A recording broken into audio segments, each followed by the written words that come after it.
Novak, viewing the circumstances, do you draw confidence out of this match, taking Rafa to 3 despite the obvious fatigue? Well, I'm really glad that I managed to get into the third set, considering the first set, where I was blown away from the court, and obviously third set was not much different from the first, but actually first probably 3-4 games of the third set were quite close, and maybe that's where I had a slight chance to kind of build on the momentum that I had from winning second set. But I was just running out of fuel a little bit today. I just kind of missed that half a step, especially on the backhand side. And he used it. He used it very well. He's been playing some terrific tennis throughout the entire week, and he was just too strong today. Novak, you had the late semi-final last night, obviously, and it reminded me a little bit of 3 years ago when you had played Murray in the final here, and it was a similar situation where you played late on Saturday. Just how much of a disadvantage did you feel like you were at from that before the match even started, and did you feel it at the beginning and the end, I guess, especially? Well, I mean, it's always a question, do you want to speak about it or not? I really always try to respect the win of my opponent, and I don't like to talk about it too much. It is what it is. The schedule can be improved. In my opinion, I think also there was a situation with doubles match. They finished, I think, yesterday. After I ended up my semi-finals, I think, around 11, and then the doubles match after us was almost 1 a.m. and they went out on the court to play at 2 p.m. their finals. So those types of things are a little bit concerning, for players. You start asking yourself, how are they making the schedule? But look, again, it has been like that for singles, at least for a while. So I accept it, and I respect whatever I have in front of me, and I think it was a great week, considering I was one shot away to lose quarterfinals against Del Potro, and to get to the finals is really a great result. As I said, I haven't played my best today, I haven't felt my best, but at the same time I managed to fight, and that's the positive I take from it. Novak, you've had a lot of success, as you were saying, with your backhand to his forehand. Do you think he just played a little better from that side today, or like you said, you were just lacking a little, or what was kind of the difference there? Well, I mean, the second set was better, but just overall, I was, as I said, lacking maybe a little bit more of a dynamic movement, kind of attacking the ball. He's got a very difficult, heavy topspin, and he can change direction so easily. He's got a great flick of the wrist. I mean, he's so talented on any surface, but clay especially, he covers the court so well. So, the shots that you can, win the rally or a point with against 99% of players, with him it doesn't work. It takes an extra shot more. So yeah, sometimes you just have to position yourself well, whether you step into the court or you back up.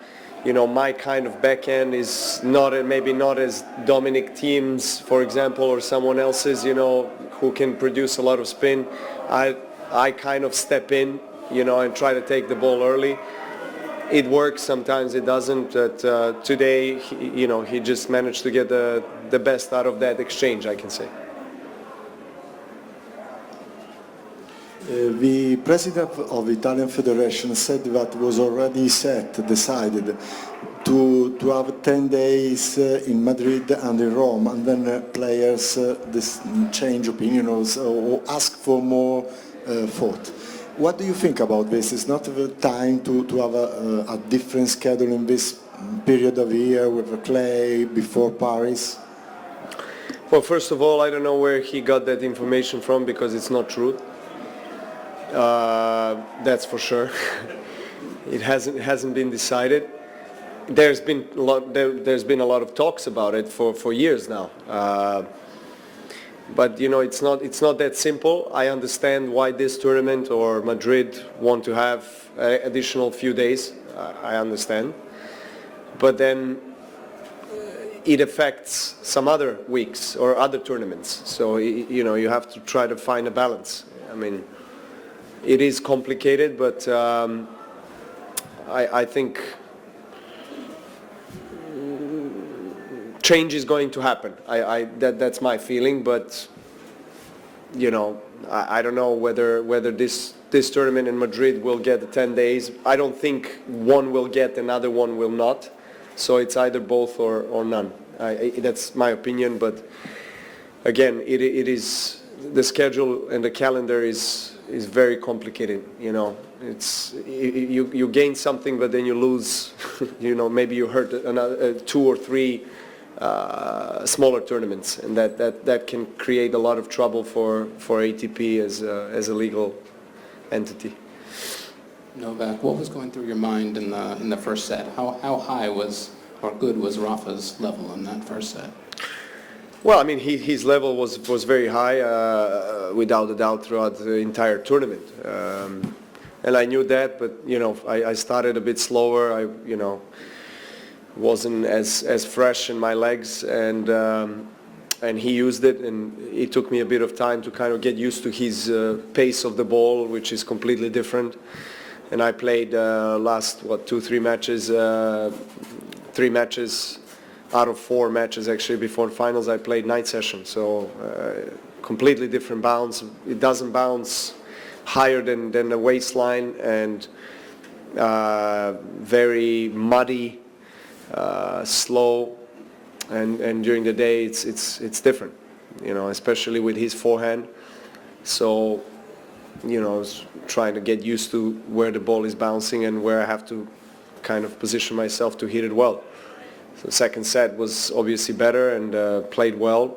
Had my chances in first couple of games, I thought, in the third set, but then he ran away from me. Last 2 questions.